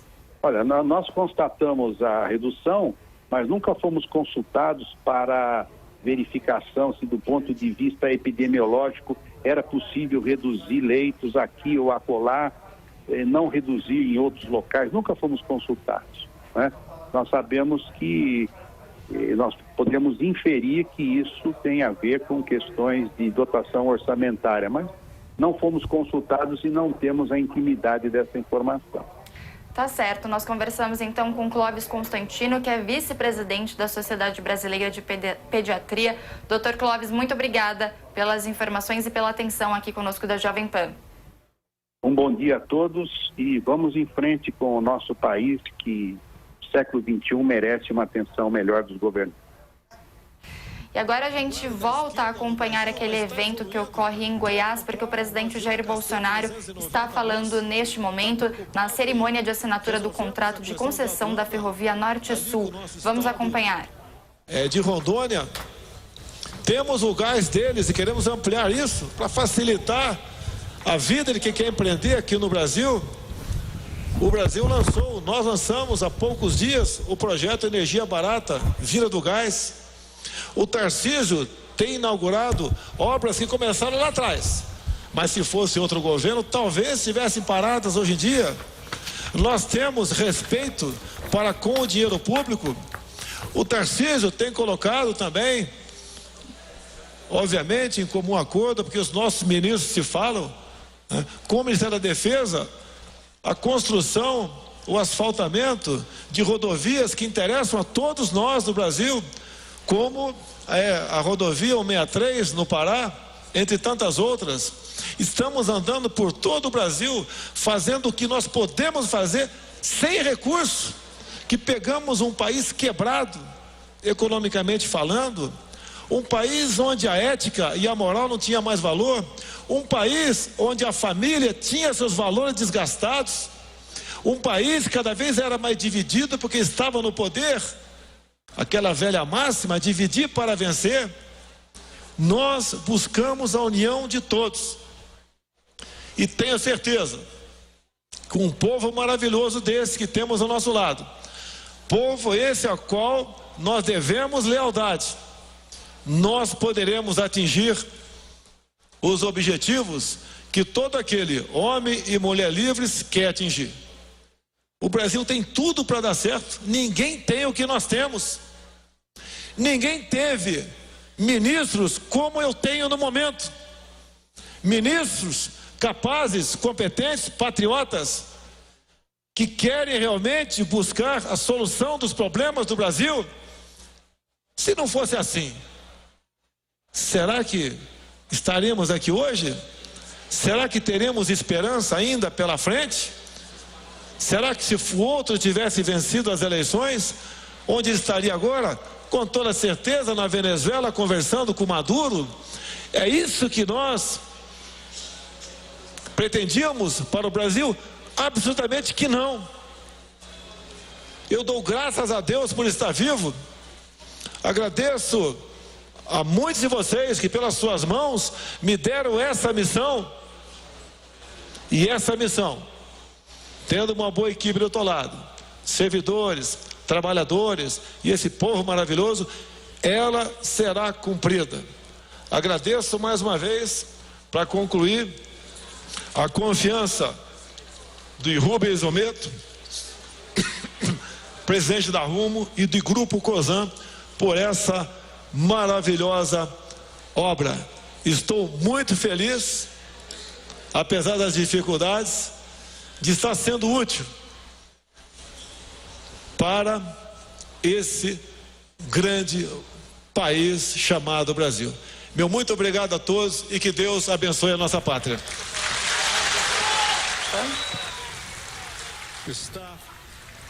Não, peraí. Vamos cantar um parabéns para Anápolis. Vem cá, Caiado. A gente acompanhou agora então a fala do presidente Jair Bolsonaro, ele que está em Anápolis para a cerimônia de assinatura da concessão de um trecho da ferrovia Norte-Sul. Esse trecho de 855 quilômetros que liga Anápolis e Porto Nacional, chamado de Tramo Central. Muitos anos de vida, parabéns pra você nessa data. O ministro das Relações Exteriores da França, Jean-Yves Le Drian, esteve em São Paulo e foi recebido pelo governador João Dória para discutir políticas e medidas relacionadas a investimentos, desestatização e meio ambiente. Quem traz mais detalhes sobre esse encontro é o repórter Matheus Meirelles. Após ter encontro cancelado com o presidente Jair Bolsonaro, o ministro das Relações Exteriores da França, Jean-Yves Le Drian, foi recebido pelo governador de São Paulo, João Dória. O chanceler esteve nesta terça-feira no Palácio dos Bandeirantes, onde discutiu políticas e medidas relacionadas a investimentos, desestatização e meio ambiente. O francês fez questão de reafirmar a importância da questão ambiental para a relação entre os dois países. O ministro declarou que escolheu o estado e a cidade de São Paulo para encerrar a viagem ao Brasil pelo compromisso de ambas com o Acordo Climático de Paris. O governador João Dória não quis comentar sobre o cancelamento do encontro do chanceler francês com Bolsonaro, mas voltou a destacar que a fala sobre a morte de Fernando Santa Cruz, pai do presidente da Ordem dos Advogados do Brasil, Felipe Santa Cruz, durante o regime militar, foi infeliz. O tucano ressaltou que não torce pelo tropeço do presidente. Que o Brasil precisa de paz, precisa de equilíbrio, precisa de entendimento. Um clima de confronto permanente não ajuda o país a crescer, não ajuda o Brasil a aprovar as reformas, seja a reforma da Previdência, que ainda está em aprovação no Congresso Nacional, não ajuda a evoluir a reforma tributária, que igualmente começa a ser debatida agora na volta do recesso no âmbito da Câmara e depois do Senado. E não ajuda os brasileiros que precisam de emprego e oportunidade. João Dória reiterou que não tem intenções de fazer confronto com o presidente Jair Bolsonaro, com quem garante manter boa relação. O governador de São Paulo, porém, afirma que, apesar da postura de apoio às medidas econômicas, o PSDB tem liberdade para ter uma posição crítica quanto ao governo. 11h27 e o Jornal da Manhã, segunda edição, vai para mais um rápido intervalo. Até já! Jovem Pan News.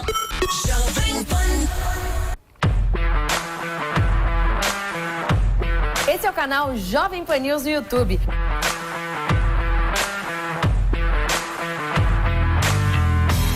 Aqui tem jornalismo de primeira e o melhor time de colunistas do rádio e da TV.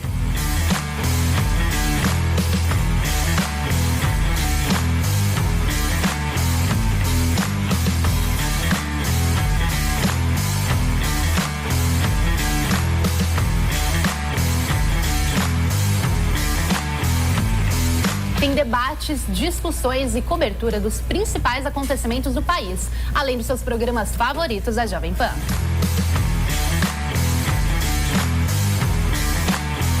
Então já sabe, né? Dá um like nesse vídeo e se inscreva no canal. E não se esqueça de clicar no sininho para receber as notificações quando a gente estiver no ar. Jovem Pan News, informação, credibilidade e o melhor time do jornalismo.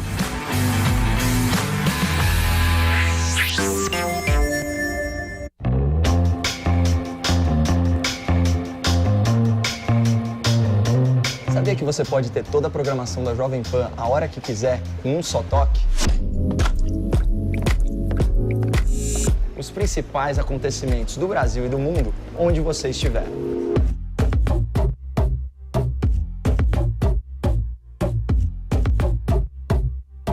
Uma programação repleta de notícias, esportes e muita opinião. Além, é claro, de todo o entretenimento da Jovem Pan.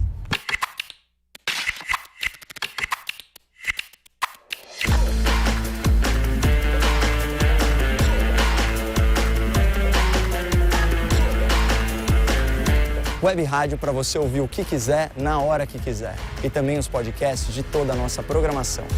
Tudo isso na palma da sua mão.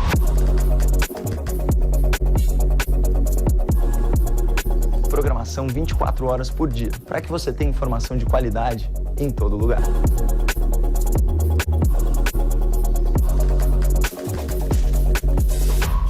Baixe agora o aplicativo da Jovem Pan no seu celular e acompanhe seus programas preferidos ao vivo e com imagem.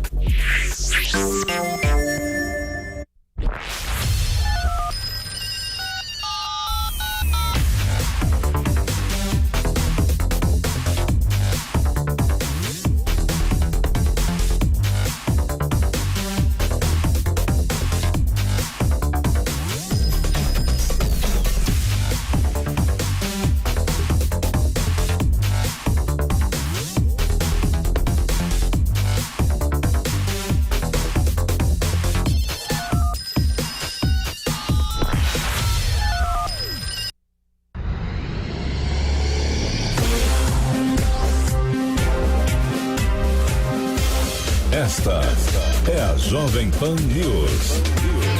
A rede da informação.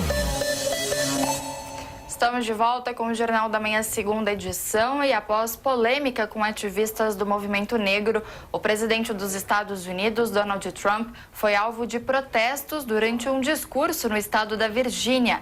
Renan Porto. O presidente dos Estados Unidos, Donald Trump, foi interrompido por um deputado estadual democrata durante um discurso no estado da Virgínia nesta terça-feira. Ibrahim Samira, que tem origem palestina, erguia cartazes que diziam: "Volte para o seu lugar corrompido, deporte o ódio". Ele ainda gritou para o presidente: "Você não pode nos mandar embora. A Virgínia é a nossa casa". O evento celebrava a democracia e os 400 anos do primeiro encontro de legisladores no continente americano. No sábado, Trump se envolveu em uma polêmica no Twitter quando chamou de tirano Elijah Cummings, representante de Maryland no Congresso, que costuma fazer críticas a ele. O presidente afirmou que o distrito de Cummings é nojento e está infestado de ratos. Nesta segunda-feira, o reverendo e ativista negro Al Sharpton chamou Trump de imaturo e racista, dizendo que ele prefere dirigir suas críticas a adversários negros. Respondendo a perguntas de jornalistas na Casa Branca nesta terça-feira, o presidente afirmou que as pessoas de Baltimore, a capital do estado de Maryland, estão muito felizes por ele estar trazendo à tona que a região se tornou um verdadeiro inferno. Trump ainda minimizou o protesto do deputado democrata que o interrompeu. E falando ainda sobre o presidente dos Estados Unidos, Donald Trump elogia a indicação de Eduardo Bolsonaro e descarta nepotismo em escolha para a embaixada. Afonso Marangoni. O presidente dos Estados Unidos, Donald Trump, disse estar muito feliz com a indicação de Eduardo Bolsonaro para a Embaixada do Brasil em Washington. Na declaração dada nesta terça-feira na Casa Branca, o republicano afirmou que não tinha conhecimento da indicação, mas elogiou a decisão do presidente Jair Bolsonaro. Trump classificou o hoje deputado federal pelo PSL de São Paulo como um jovem brilhante, incrível e excelente. Wonderful young man. I'm very happy he appointed him. I think it's a great appointment. Donald Trump afirmou que não considera a indicação de Eduardo Bolsonaro nepotismo, porque o filho ajudou muito na campanha de 2018. I don't think it's nepotism because his son helped him very much in the campaign. O republicano disse que conhece Eduardo Bolsonaro e que provavelmente por isso decidiram indicá-lo. Em Brasília, o presidente Jair Bolsonaro se pronunciou agradecendo a manifestação de Trump. Demonstra a confiança que ele tem no governo e também a confiança que tem no meu filho, que é amigo de familiares dele. Tá? Temos certeza que, caso o Senado aprove essa ida para lá, os nossos laços comerciais serão fortalecidos. Bolsonaro também disse ter certeza que o Senado vai aprovar a ida de Eduardo Bolsonaro para a embaixada em Washington. De acordo com o ministro das Relações Exteriores, Ernesto Araújo, o nome do filho do presidente já foi submetido ao governo dos Estados Unidos. A medida faz parte da praxe diplomática. Depois dessa etapa, Eduardo Bolsonaro terá de ser aprovado em sabatina no Senado. Esse é o Jornal da Manhã, segunda edição, que vai ao ar de segunda a sexta-feira, das 10 horas da manhã ao meio-dia. Nós estamos sempre ao vivo no canal do YouTube Jovem Pan News e no AM para todo o Brasil e para São Paulo também. Agora são 11 horas 34 minutos e vamos para o destaque da repórter Camila Yunis. A Prefeitura de São Paulo suspendeu a implantação de novos ônibus sem o posto de cobrador. A decisão foi tomada nesta terça-feira após uma reunião entre representantes da Secretaria Municipal de Mobilidade e Transportes e do sindicato da categoria. Em junho, a SP Trans havia emitido uma carta recomendando que as empresas de ônibus eliminassem a cadeira do cobrador nos veículos com até 15 metros de comprimento. A cobrança passaria a ser feita pelo próprio motorista, como já acontece com 6 mil veículos do subsistema, que ligam os bairros aos terminais de metrô. Os sindicalistas se opuseram à proposta, afirmando que cerca de 20 mil trabalhadores seriam afetados e que nem todos conseguiriam se adaptar a outras profissões. Segundo a gestão Bruno Covas, a medida será debatida em uma comissão criada para desenvolver um projeto de requalificação dos cobradores de ônibus. Nesta terça-feira, o presidente Jair Bolsonaro questionou o trabalho da Comissão da Verdade e chamou de balela os documentos emitidos sobre as mortes no período militar. Vamos a Brasília com Luciana Verdolim. O presidente Jair Bolsonaro, ele questionou dados obtidos pela chamada Comissão Nacional da Verdade, que entre os anos de 2011 a 2014 analisou documentos, ouviu vítimas, testemunhas e acusados de tortura no país. Durante o trabalho, as Forças Armadas reconheceram a responsabilidade institucional pela ocorrência de graves violações de direitos humanos. O presidente, no entanto, questiona o trabalho realizado e coloca em dúvida o resultado final apresentado. Você acredita em Comissão da Verdade? Qual foi a composição da Comissão da Verdade? Foram 7 pessoas indicadas por quem? Mas um documento. Dilma, a questão de 64, existe documentos e matou, não matou, isso é balela. Não tem nada escrito que foi isso, foi aquilo, o sentimento.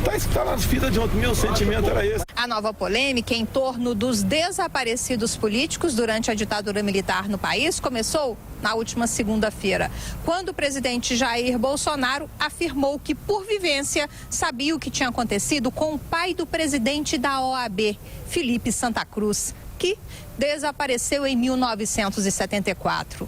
O presidente defende a tese de justiçamento. Afirma que Fernando Santa Cruz foi morto pelos próprios companheiros.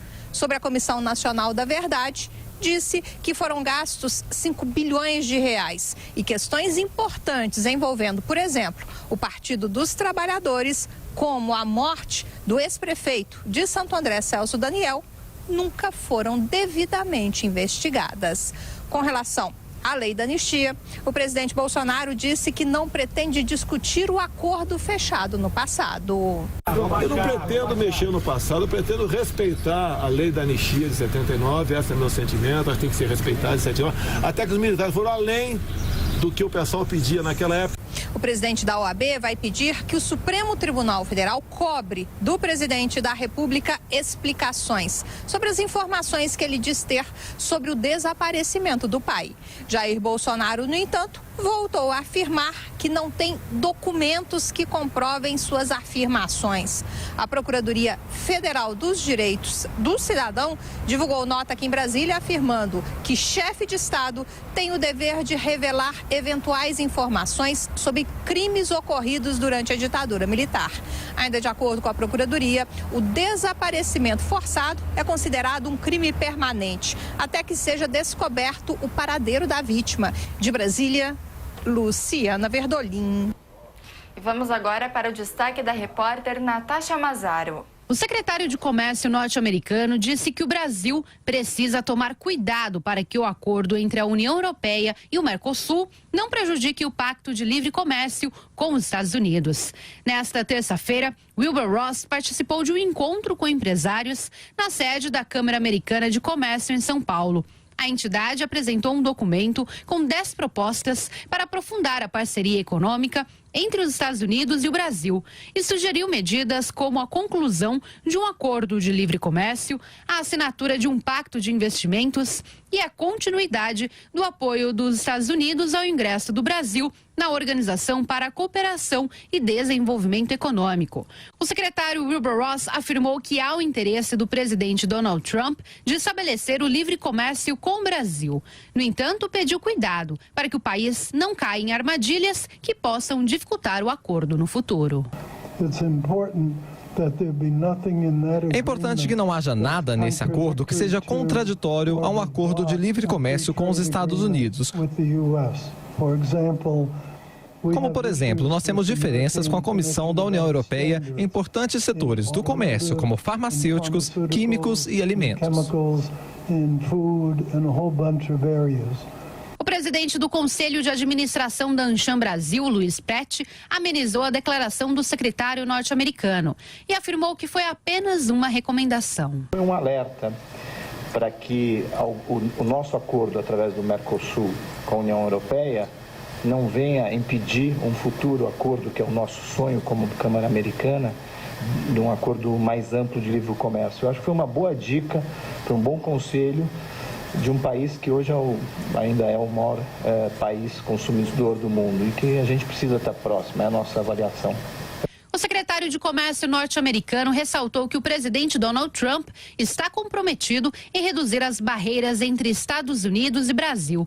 No entanto, ele não especificou uma data para que a medida entre em vigor. Nesta terça-feira, na Casa Branca, Trump afirmou que vai trabalhar por um acordo de livre comércio. O Brasil é um grande parceiro comercial. Eles nos cobram muitas tarifas, mas fora isso, amamos a relação. O secretário de Comércio dos Estados Unidos destacou que uma possível aprovação da reforma da Previdência no Brasil é uma mensagem do presidente Jair Bolsonaro ao mundo de que ele quer tornar a economia brasileira mais eficiente. Nesta quarta-feira, Wilbur Ross irá a Brasília se encontrar com o ministro da Economia, Paulo Guedes, e o presidente Jair Bolsonaro. Autoridades de saúde registraram um novo caso de ebola em cidade da fronteira da República Democrática do Congo. Larissa Coelho. Autoridades registraram nesta terça-feira uma nova ocorrência do ebola na República Democrática do Congo. Este é o segundo caso da doença na cidade de Goma, a segunda maior do país africano. O novo paciente veio de uma comunidade rural e não tem relação com a primeira ocorrência. No início do mês, a morte de um homem diagnosticado com o vírus causou temor de que o ebola pudesse se espalhar rapidamente pela cidade. Desta vez, o mais recente caso aumenta a preocupação de que a doença possa atingir países vizinhos. Ruanda e Sudão do Sul entraram em estado de alerta. Os esforços para conter o ebola têm sido prejudicados pela violência das milícias e pela desconfiança da população às vacinas. O último surto da doença matou mais de 1.700 pessoas na República Democrática do Congo. O vírus é altamente contagioso e tem uma taxa de mortalidade de cerca de 50%. O contágio acontece por meio do contato próximo com pessoas ou animais infectados. Autoridades de saúde apostam agora em uma nova estratégia de vacinação para tentar conter o avanço do vírus. E vamos agora ao Rio de Janeiro conversar ao vivo com o repórter Rodrigo Viga. Viga, bom dia para você. O IBGE divulgou mais cedo os dados sobre o desemprego, né? Você tem mais informações a respeito? Tudo bem, Nicole? Como é que você está? Tudo bem com você? Enfim, uma boa notícia no mercado de trabalho, né, Nicole? Porque desde a grande recessão aqui no país, que nós vimos no biênio 2015-2016, os números só vêm piorando ano após ano. Agora no segundo trimestre, né? Abril, maio, junho, a taxa de desemprego baixou para 12%, igualando a mínima do ano, que tinha sido em janeiro, o trimestre encerrado em janeiro, e foram gerados quase 1,5 milhão de postos de trabalho no segundo trimestre em relação ao primeiro trimestre. Em comparação com o mesmo trimestre do ano passado, segundo trimestre do ano passado, o número de pessoas ocupadas aumentou em 2 milhões e 400 mil pessoas. São números expressivos, são números robustos, tá? Nicole, ouvinte internauta da Jovem Pan, a principal forma de inserção no mercado de trabalho continua sendo através da informalidade. O número de pessoas trabalhando por conta própria bateu um recorde, mas eu diria que a diferença desse resultado agora, no segundo trimestre de 2019, foi a primeira geração significativa de postos com carteira assinada desde o início da PNAD contínua, a pesquisa do IBGE sobre o mercado de trabalho, em 2012. Foram gerados quase 400 mil postos com carteira assinada, um número bastante expressivo, robusto, a maioria dentro da indústria. Os estados, nas regiões que mais se destacaram nessa geração de postos de trabalho, especialmente com carteira na indústria, foram os estados de São Paulo e Minas Gerais, com destaque para a indústria, né, o segmento de confecção, tecidos e vestuário. O economista do IBGE aqui, o Cimar Azeredo, ele afirmou agora há pouco, minha cara Nicole, ouvintes internautas da Jovem Pan, que esse foi um primeiro passo dado pelo mercado de trabalho, mas ainda não dá para falar numa virada, né, numa mudança de chave no mercado de trabalho brasileiro, que ainda tem números muito ruins que mostram a fragilidade. Afinal de contas, falta trabalho, minha cara Nicole, ouvinte internauta da Jovem Pan, para 28 milhões e 400 mil pessoas que estão ou desempregadas, são mais de 12 milhões, ou estão desalentadas, tentaram e não conseguiram, ou pessoas que estão trabalhando menos horas do que poderiam, do que desejariam. Vamos acompanhar aqui o Cimar Azeredo, esse Jornal da Manhã, segunda edição. Não, chamar de virada, eu acho que chamar de o que aconteceu no mercado de trabalho agora, no segundo trimestre, de acordo com a PNAD contínua, é um pouco você minimizar o tanto de problema que tem no mercado de trabalho hoje. São 28 milhões de subutilizados, né? Ou seja, 1/4 da força de trabalho ampliada no Brasil está subutilizada. Quase 40 milhões de pessoas estão na informalidade. E informalidade bem forte, bem agressiva, com empregado sem carteira, de baixa renda, trabalhador por conta própria, sem CNPJ, uma série de empregadores sem CNPJ, uma informalidade que se deu em função dessa crise que aconteceu desde lá de 2014. Então, o Cimar Azeredo, falando, resumindo, viu, minha cara Nicole, no chamado frigir dos ovos. Foi um resultado positivo, foi um primeiro passo dado na direção de, quem sabe, um avanço mais expressivo no mercado de trabalho, mas as perdas foram tão grandes e tão sucessivas ao longo dos últimos anos que ainda há uma longa estrada a percorrer para recuperar aquilo que foi perdido de 2014 e 2015 para cá, Nicole. Obrigada, Viga, pelas informações. Bom trabalho. Para você também. Bom dia.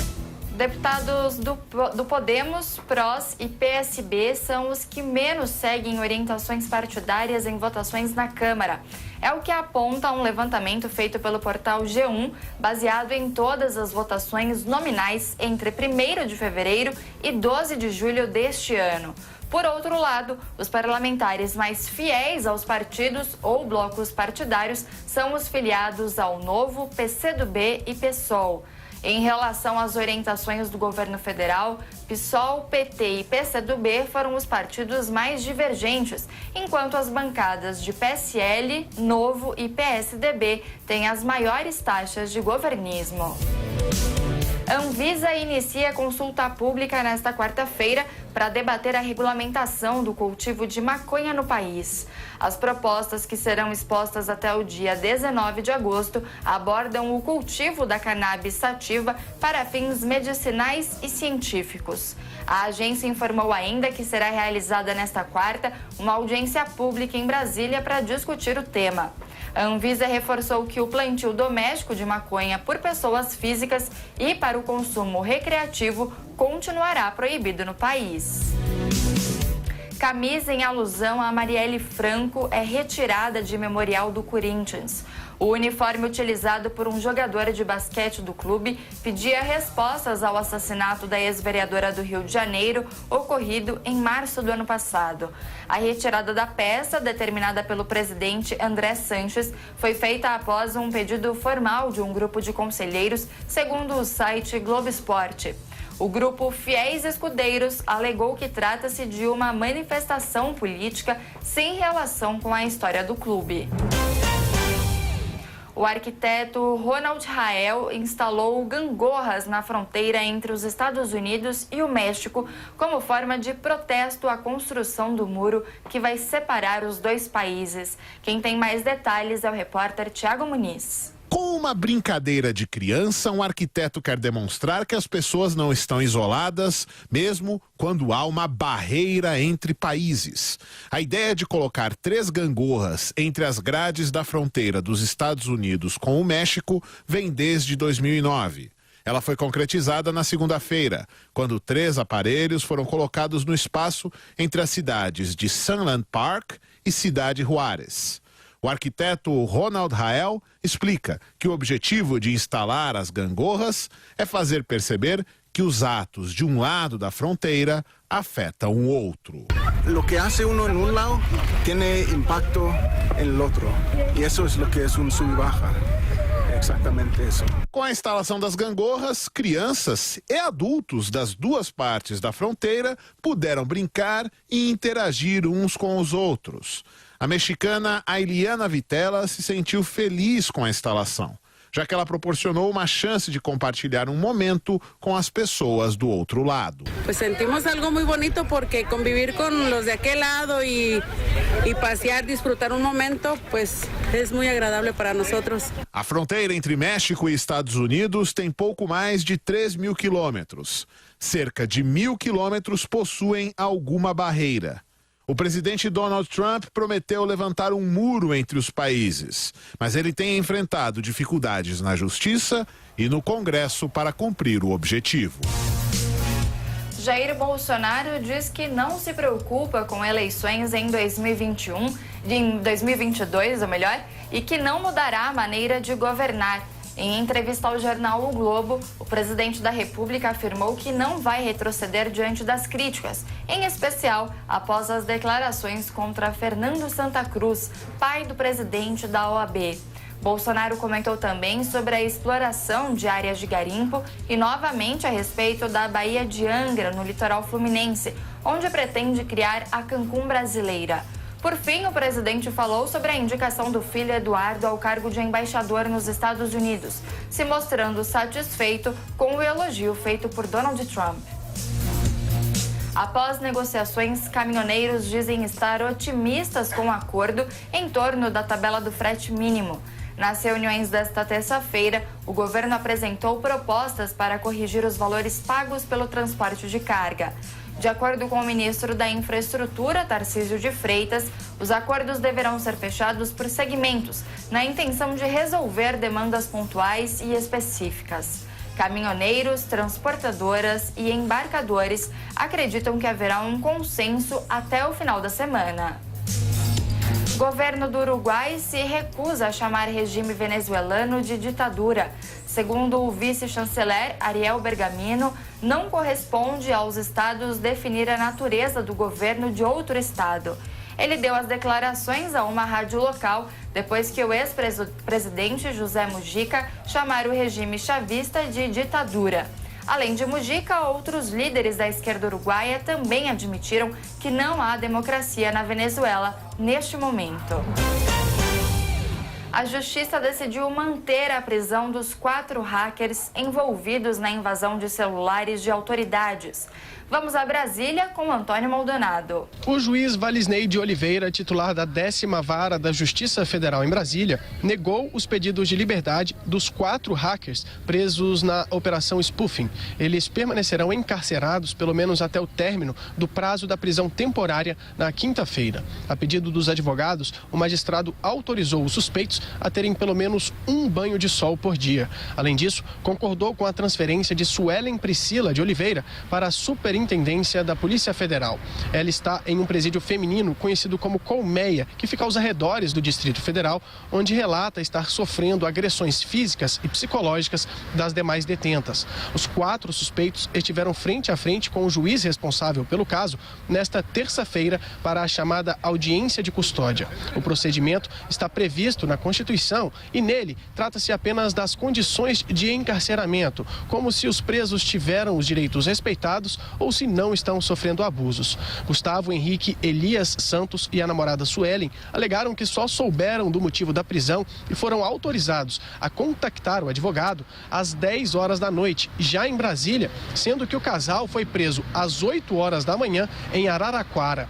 Eles disseram que desde o momento em que os policiais entraram na residência onde dormiam, passaram a sofrer agressões psicológicas, sendo chamados de criminosos pelos agentes. Gustavo, inclusive, afirmou que estava nu no momento da abordagem e que só foi autorizado a colocar uma roupa após 10 minutos quando uma agente mulher entrou no recinto. O advogado do casal, Ariovaldo Moreira, acredita que assim que ficar comprovado que Walter agiu sozinho, os clientes dele poderão ser colocados em liberdade. O próprio magistrado, nos meus requerimentos, ele dá conta da possibilidade, inclusive, dele deferir hoje, caso ele tenha material suficiente para dar essa determinação. Ele nega os nossos requerimentos, né? Nega os nossos requerimentos referente à revogação da temporária, justamente porque ele não tem material para dar uma decisão.